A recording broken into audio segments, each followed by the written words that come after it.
Hey, what's up you guys? We are in my laboratory, I guess you would call it. So we're gonna make tintypes, and I'm gonna apologize right now because the lighting is gonna be terrible. We're gonna be under red light because it is light sensitive, but I wanna go over kind of my setup. So over here I have a heating pad. In the heating pad I use to heat up the plates because it's easier to pour the emulsion on the plate when they're warm. Over here I have my hot water bath, and actually it's a little bit hot right now. I have a digital thermometer in here. You want to keep it at about 115 degrees, the water itself, that way your emulsion isn't too thin.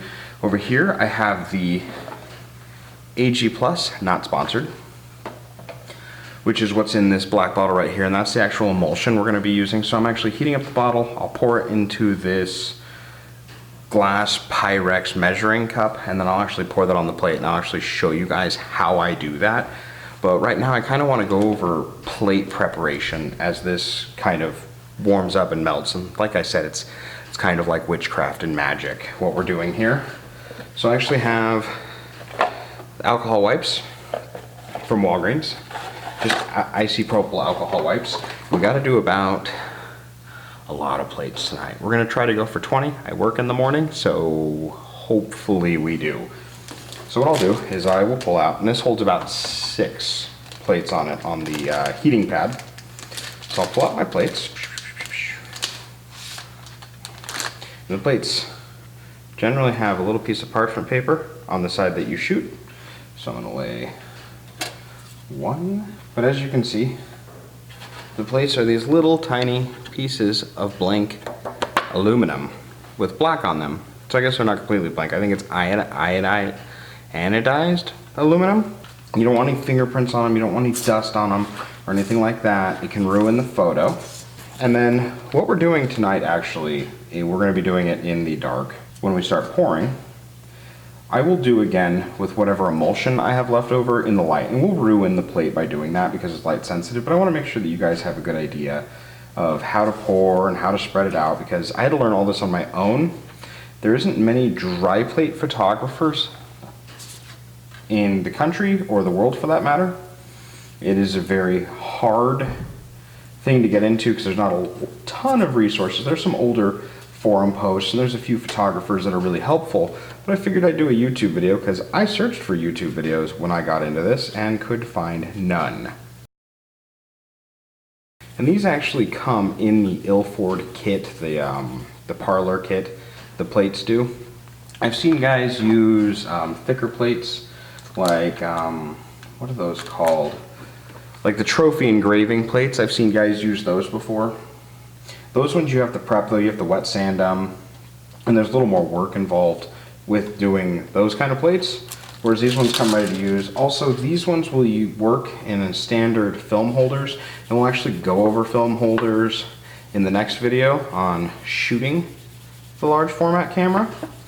But the film holder is actually what holds it. So these will actually fit in a standard film holder without any modifications, whereas the trophy metal is thicker. So you actually, I do recommend using a modified plate holder or even a glass plate holder. But yeah, so we have 5 of these so far prepped, cleaned up, and you really want to make sure they're cleaned up good so the emulsion sticks to the plate correctly when you're doing your shoot. And I've seen some people use like Dawn, or they'll use hot water. Personally, the alcohol wipes seem to work the best for me. And you do have to be really careful because you are dealing with a hot plate, and it'll be almost completely dark. It'll be completely dark because I'll have the red light on. And I'll actually have to turn the screen around. I won't be able to look at it because these are blue light sensitive. My dryer only holds 20 plates, so the most I can do is 20. I might get lucky and be able to put some elsewhere. And that's the thing, is you have to dry these. You can't dry them in like an airtight box, and you have to dry them in complete darkness. There's no ways around that because they are light sensitive. Now, dry plate is actually how Eastman Kodak got its start. George Eastman invented a machine that will coat these, whereas we're doing them by hand. His machine would coat them automatically, and it was the Eastman Dry Plate Company. So that's actually how Eastman Kodak got started, was with these dry plates. I looked for a diagram of the machine online, and I couldn't find anything detailed. I wanted to build a miniature one.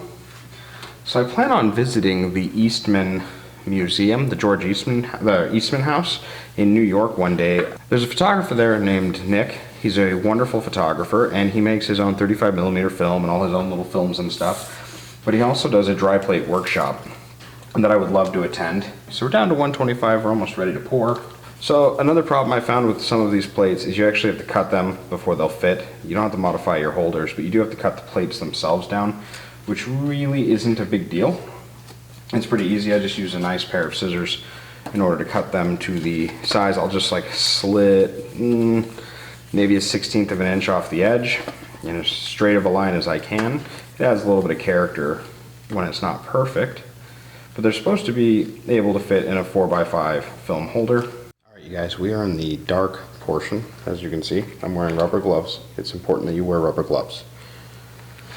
Let's see if you'll be able to see me pour. I'll have to pour it right in front of the camera. That is okay. So that right there is the mixture. That right there is our solution and our plates. I'm going to bring this forward as much as I can so you can see exactly what I'm doing. So the thermometer says 116, which is about what we want the temperature to be. That's the perfect temperature. So I'm going to check the plates. I'll find the warmest one. You can't really see the plate. There it is. And we're going to pour a little bit of goobers on it. Pull the thermometer out.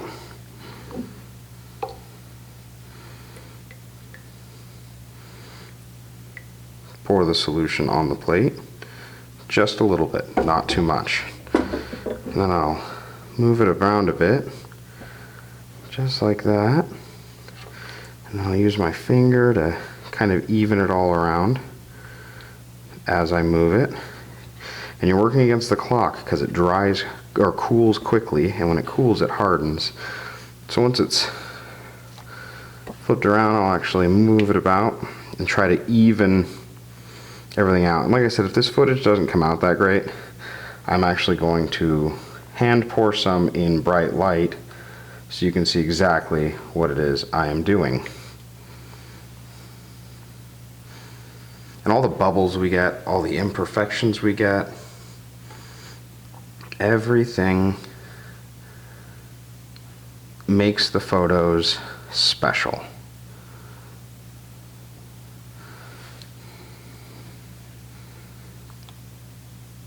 We have a little bit of a clump.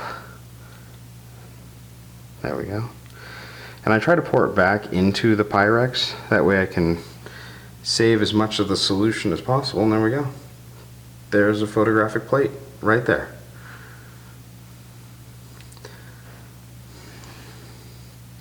And once the solution stops moving, I'll move it back and forth. And once I see the solution stops moving, I'll put it down to let it dry.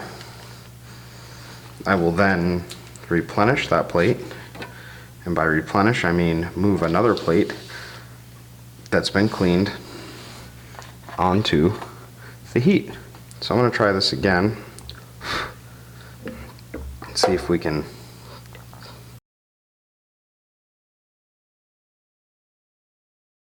And again, imperfections in this are okay.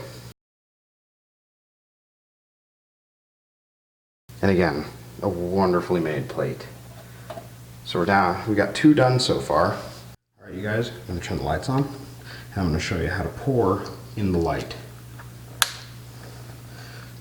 So the emulsion isn't going to last too long because we have a bright light on it. But I'm going to show you how I do this. So take my plate, I'll pour the emulsion, it looks kind of milky, onto the plate, like so. I'll move it to the corner, and then I'll move it over, and about that point in time I'll actually start moving my finger over it, kind of spreading it around evenly, and then I'll dump the excess, like so. Then I'll move from corner to corner, trying to cover everything as much as possible.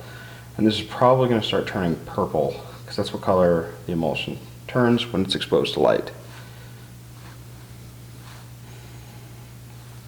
And again, like I said, rubber gloves, and I know I showed the darkroom footage before and the lighting was terrible. So this is that thicker stuff we talked about, the trophy engraving plate, and it doesn't really hold the emulsion very well because I didn't wet sand it, but I wanted to use this one to give you guys an example of how exactly I go about pouring in the light as well as the darkroom stuff, so you see the conditions I'm working in, because they are not ideal. But yeah, so I hope you guys enjoyed that little preview section there, and I think the next video is going to be mixing chemicals or the shoot itself and using the camera. Hey, what's up you guys? It's no longer dark down here. There's no longer a thing on my head. We're not in the red light. I understand that that video was grainy and the quality probably wasn't the greatest. And I do apologize for the weird camera angle and all of that. It just, I have a workstation for making plates and it's hard to move the workstation somewhere else, so I kind of had to make the camera and the lights work with that.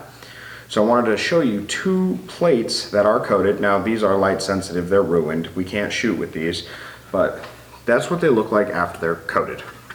So you got black on one side and then you have the side that you actually coated. And along with this one. Now this one has some bubbles in it and some imperfections. I don't fret them too bad unless they're really big or they're in the way. So there's a bubble here and a bubble here, and I just have to remember when I load this in the film holder that I need to put their face here or down there. That way the face isn't ruined or distorted, but a lot of people like the character of it. It adds to the handmade aspect of the plates. I would probably do a discounted price on a plate like this just because the amount of bubbles, but if you have a bubble, you know, like if it was just this bubble or just this bubble, and I had shot it so that the face was up here, it wouldn't be a big deal. I wouldn't discount it, but with the amount of imperfections in this plate, I would discount the plate. But a lot of people seem to really, really like the imperfections and all of that stuff. So I want to thank you guys all for joining me for the how to pour and prep your plate video. Please like, comment, subscribe, hit your bell notification to let me know what you think. There's a lot more Tintype videos coming up, so I hope you guys are really enjoying these. You guys have a wonderful night, and I'll catch you in the next video. Bye.